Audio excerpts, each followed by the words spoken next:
Hello everyone, मेरा नाम मनीष कुमार है और आप सभी का मनी रूट्स के यूट्यूब चैनल पे स्वागत है।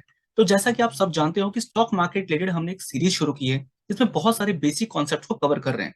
तो आज हमारी ये फोर्थ वीडियो है जिसपे हम लोग डिस्कशन करेंगे रेवेन्यू, ऑपरेटिंग प्रॉफिट और नेट प्रॉफिट के बारे में। तो आज ये पार्ट 1 है, इसी को लेकर के हम कल दोबारा डिस्कशन करेंगे पार्ट 2 में। आज हम लोग डिस्कशन पर थोड़ा सा करेंगे ये चीजें क्या होती है और इनका यूज कैसे करना है अच्छे स्टॉक सिलेक्शन करने के लिए। वो आपको अगली वीडियो पार्ट 2 में मिल जाएगा। तो चलो हम चलते हैं डायरेक्ट वेबसाइट्स पे और लाइव इन चीजों को सीखना शुरू करते हैं। हालांकि मैंने बहुत सारे वेबसाइट्स को चेक किया, जैसे मनी कंट्रोल, टिकर टेप, टिकर फिनोलॉजी, स्क्रीनर, इसके अलावा ट्रेंड लाइन और भी बहुत सारे वेबसाइट्स को मैं देख रहा था। बट मैंने देखा कि फ्रेशर्स के लिए, बिगनर्स के लिए कौन सी वेबसाइट ऐसी हो सकती है जिससे आपको सीखना और समझना बहुत आसान लगेगा। तो मुझे लगता है मेरे अकॉर्डिंग ये टिकर फिनोलॉजी और ये जो स्क्रीनर, ये दोनों वेबसाइट्स मैंने सेलेक्ट किए जो आपको देखनी चाहिए, विजिट करनी चाहिए। बट अगर आप किसी और वेबसाइट के साथ कंफर्टेबल हो तो आप वहां भी सारे डेटा को ट्रैक कर सकते हो। कैसे ट्रैक करना है एक एक करके सारे कॉन्सेप्ट्स को हम लोग सीखेंगे। आज हम लोग रेवेन्यू को देखेंगे, ऑपरेटिंग प्रॉफिट को देखेंगे और प्रॉफिट आफ्टर टैक्स को देखेंगे, जिसे नेट प्रॉफिट भी कहते हैं। तो अगर आप भी मेरी तरह टिकर फिनोलॉजी को यूज करने वाले हो तो एक चीज का आपको ध्यान रखना कि आप किसी भी कंपनी को जब यहाँ पे सर्च करोगे, सर्च यहाँ पे बार है आपको, तो देखना है बाय डिफॉल्ट ना आपको ये स्टैंड अलोन डेटा ही शो करेगा। तो एक ब्रॉडर पिक्चर लेने के लिए आपको इस पे क्लिक कर देना है, ये कंसोलिडेटेड डेटा में चेंज हो जाएगा। बट अगर कोई कंपनी ऐसी है जो सिर्फ स्टैंड अलोन ही है लिस्टेड है, तो जाहिर सी बात है उसका सिर्फ स्टैंड अलोन डेटा आपको शो होगा, वो कंसोलिडेटेड में कन्वर्ट नहीं होगा। तो उससे ज्यादा परेशान मत होना। तो हम लोग चलते हैं इसकी पीएनएल स्टेटमेंट पे, जैसे प्रॉफिट एंड लॉस स्टेटमेंट इसे फुल फॉर्म में कहते हैं। और इसे कई जगह पे आपको इनकम स्टेटमेंट भी लिखा हुआ मिल जाएगा अलग अलग वेबसाइट पे। तो हम लोग यहाँ चलते हैं, यहाँ पे आपको सारा डेटा मिलने वाला है। सबसे पहली चीज कि रिवेन्यू होता क्या है। तो रिवेन्यू का आप आसान भाषा में समझो तो सिंपल ये बिक्री होता है कि हमने सेल्स कितनी की है। तो आपको इस वेबसाइट पे आप देखोगे तो यहाँ पे नेट सेल्स ही लिख दिया गया है, यहाँ पे रेवेन्यू नहीं लिखा है। जबकि आप अलग किसी वेबसाइट पे जाओगे तो हो सकता है आपको सेल्स की जगह आपको रेवेन्यू टर्म लिखा हुआ मिल जाए।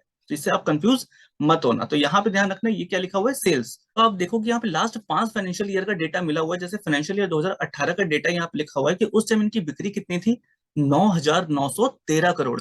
और अभी जो फाइनेंशियल ईयर 22 गया इसमें कितनी इनकी बिक्री गई है, तो ये 14,000 करोड़। अब एक चीज आपको और बता दूं कि जो ये मार्च 2018 है तो इसका मतलब क्या होता है, ये जो फाइनेंशियल ईयर है कि अप्रैल 2017 से लेकर के मार्च 2018 तक।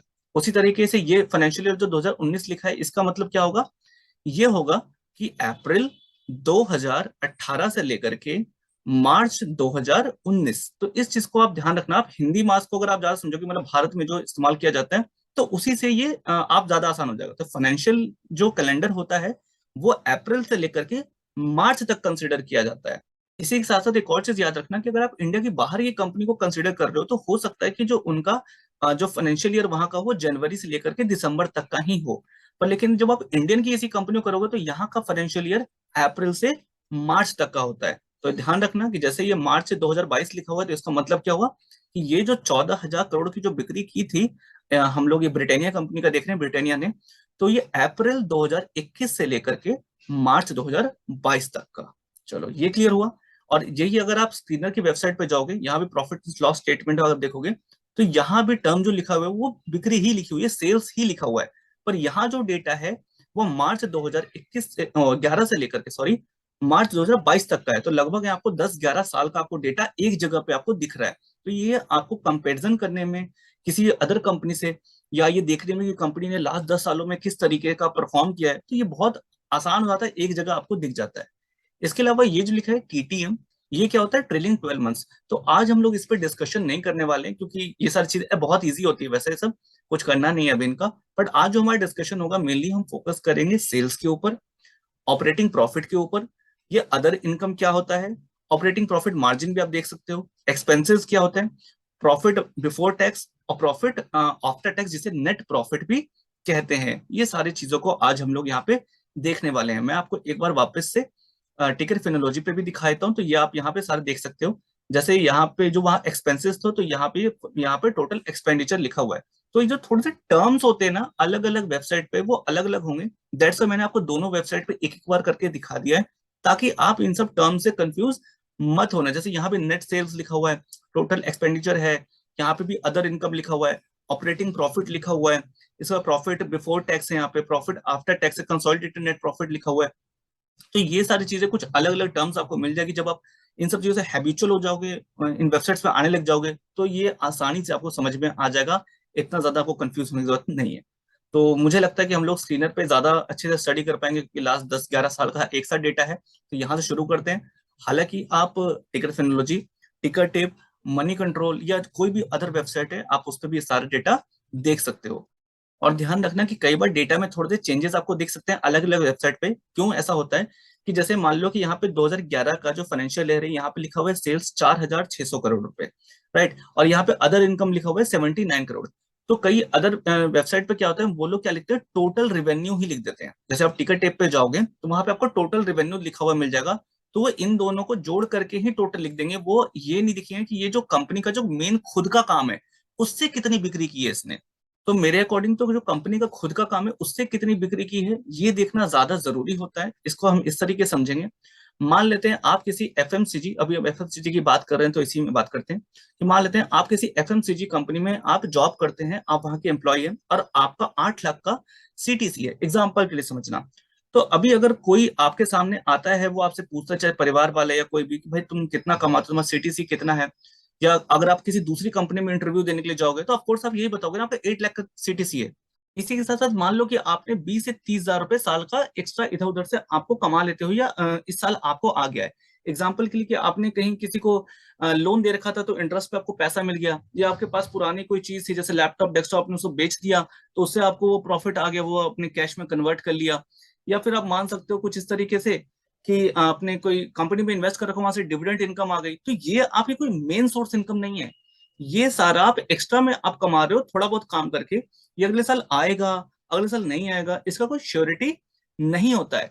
पर मेन जो ये जो 8 लाख रुपए कमा रहे हो ना आप, जाहिर सी बात है ये तो आपको आएगा, ये आपको पता है, आप ये अच्छे से काम कर रहे हो, इवन आगे चल करके इसको आप बढ़ाते जाओगे।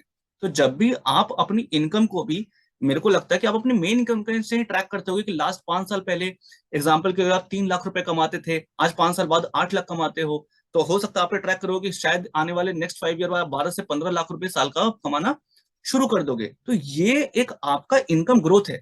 इसी तरीके से जब हम किसी कंपनी को स्टडी करते हैं, तो हमें भी जो उनकी जो नेट बिक्री है उस पर फोकस करना चाहिए, और इनका जो ऑपरेटिंग प्रॉफिट है इसी पे फोकस ज्यादा करना चाहिए।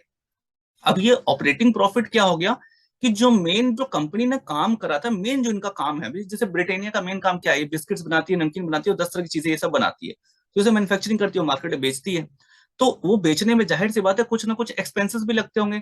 जैसे कि आप यहाँ पे देख सकते हो, मैं इसको ओपन कर देता हूँ ज्यादा अच्छे से, जब प्लस पे क्लिक करोगे ना आप, तो ये सारी चीज आ जाएगी, जैसे मटेरियल कॉस्ट कितना लगा, मैन्युफैक्चरिंग कॉस्ट कितना लगा, एम्प्लॉयज जो काम कर रहे हैं उनको कॉस्ट, मतलब जो परसेंटेज में लिखा हुआ है कितना कितना गया, अदर कॉस्ट, जो टोटल एक्सपेंसेस है, इसका 66% जो था मटेरियल कॉस्ट में लगा, इसका 8% जो था मैन्युफैक्चरिंग कॉस्ट, इस तरह से सारा ये लिखा हुआ है। तो आप इसको जाकर के अच्छे से एक बार विजिट करना, ज्यादा अच्छे से समझ में आ जाएगा। तो यहाँ पे कुछ ना कुछ एक्सपेंसेस हुए इस सेल को करने के लिए, राइट। तो उसके बाद जो प्रॉफिट बचा, इस ध्यान रखना, इस प्रॉफिट में अभी तक अगर कंपनी कोई लोन ले रखा है तो वो नहीं चुकाया है, अगर कंपनी ने कोई टैक्स जो भरना होता है सरकार को, जो प्रॉफिट आने वो भी नहीं दिया, वो सब चीजें अभी यहाँ नीचे सारी चीजें होंगी। बट अभी जो जो ऑपरेटिंग लेवल पे जो प्रॉफिट आया है, बहुत सारे जो इन्वेस्टर हैं वो इसी को फॉलो करते हैं, और इसका सिर्फ रीजन यही है कि आपका जो मेन काम है उससे देखना चाहिए कि उससे कितना आपको बिक्री हुआ है और कितना आपको प्रॉफिट हुआ है। अब क्या हुआ कि भाई देखो, अगर कंपनी ने कोई लोन ले रखा है तो जाहिर सी बात है टैक्स भी जाएगा, इसके अलावा कुछ अदर इनकम भी आ गई, है ना। कोई अगर जैसे पुराना जो सामान ये सब हो रखा है तो डेप्रिसिएशन भी होने लग जाता है, जो भी इनका एसेट है तो उसके अंदर डेप्रिसिएशन भी होना शुरू हो जाता है।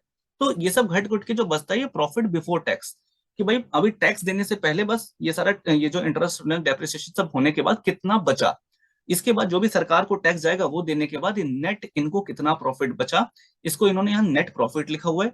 कभी आप अलग वेबसाइट पे जाओगे तो यहाँ पे PAT भी आपको लिखा हुआ मिल सकता है, प्रॉफिट आफ्टर टैक्स। इसके अलावा नेट इनकम भी लिख जाते हैं। तो इन सब चीजों से कभी भी कंफ्यूज मत होना, मेन आपको कॉन्सेप्ट क्लियर होना चाहिए। एक बार दोबारा से बता देता हूँ, कंपनी ने कितनी बिक्री की, उसको बिक्री को करने में कितना एक्सपेंस आया, जब एक्सपेंस को हम बिक्री में घटा देंगे तो जो ऑपरेटिंग प्रॉफिट आया, अभी ऑपरेटिंग प्रॉफिट मार्जिन क्या लिखा हुआ है वो इसके ऊपर है कि जितनी बिक्री की थी उसके रिस्पेक्ट में कितना प्रॉफिट आया, तो ये मार्जिन लिखा हुआ है। तो इस पे इतना अभी बाद में हम बात करेंगे, इस पे इस वीडियो में बात नहीं करेंगे।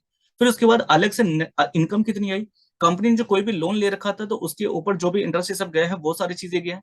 कंपनी के पास जो एसेट था तो उनका जो डेप्रिसिएशन हुआ है वो यहाँ पे आपको दिख जाएगा। फिर ये सारी चीजें देने के बाद जो कंपनी के पास कितना प्रॉफिट बचा टैक्स देने से पहले, फिर उसके बाद कंपनी टैक्स भरेगी कि इसमें लगभग 28% का इन्होंने टैक्स पे किया, तो उसके बाद इनको जो नेट प्रॉफिट बचा, इसे नेट इनकम या प्रॉफिट आफ्टर टैक्स भी कहते हैं, ये सारी चीजें क्लियर हो गई। अब जो दो चीजें यहाँ नीचे लिखी हुई है, ये अर्निंग पर शेयर और डिविडेंड पे आउट, ये सारी चीजों को हम अगले वीडियो में बात करेंगे क्योंकि इन पे थोड़ा सा टाइम लगेगा। तो आज हम लोग इसी पे स्टार्ट करते हैं। ये कॉन्सेप्ट आई थिंक आपको क्लियर हो गया होगा। अगर आपको डीमेट म्यूचुअल फंड और इंश्योरेंस रिलेटेड कोई भी दिक्कत परेशानी आती है तो व्हाट्सएप नंबर पे कॉल कर सकते हो। बाकी पार्ट 2 हम लोग देखेंगे अगली वीडियो में।